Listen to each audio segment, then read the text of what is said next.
আগামীকাল শুরু হওয়া নতুন বছরের প্রাথমিক ও মাধ্যমিক পর্যায়ে পাঠ্য বইয়ে আসতে যাচ্ছে কিছু বড় ধরনের পরিবর্তন। জাতীয় শিক্ষাক্রম ও পাঠ্যপুস্তক বোর্ড জানিয়েছে, পঞ্চম থেকে নবম শ্রেণীর বাংলা ও ইংরেজি বইয়ে জুলাই গণঅভ্যুত্থানের শহীদসহ বিভিন্ন আন্দোলনের শহীদদের কথা তুলে ধরা হয়েছে এবার। এছাড়া মুক্তিযুদ্ধ চলাকালীন স্বাধীনতার ঘোষণাকারী কে ছিলেন তা নিয়ে আবারও বাংলাদেশ ও বিশ্ব পরিচয় বইয়ে পরিবর্তন এসেছে। এনসিটিবির সূত্র মতে, আগে স্বাধীনতার ঘোষক হিসেবে পঞ্চম শ্রেণীর বাংলাদেশ ও বিশ্ব পরিচয় বইয়ে বঙ্গবন্ধু শেখ মুজিবুর রহমানের নাম ছিল, তবে এখন সেখানে আছে মেজর জেনারেল জিয়াউর রহমানের নাম। আবার একই বইয়ে আমাদের মুক্তিযুদ্ধ শীর্ষক অধ্যায়ে প্রথম অংশের প্রথমে রয়েছে মাওলানা আব্দুল হামিদ খান ভাসানীর ছবি এবং পাশে রয়েছে বঙ্গবন্ধু শেখ মুজিবুর রহমান ও জাতীয় চার নেতার ছবি। পুরনো বইয়ে একই স্থানে শেখ মুজিবুর রহমান ও জাতীয় চার নেতার ছবি ছিল।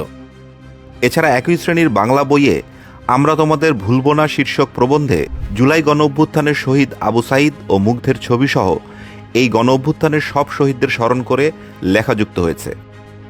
এনসিটিবির চেয়ারম্যান অধ্যাপক এ.কে.এম. রিয়াজুল হাসান বলেন, পাঠ্য বই থেকে বঙ্গবন্ধু শেখ মুজিবুর রহমান সম্পর্কে অতিরঞ্জিত বিষয়বস্তু সরানো হয়েছে।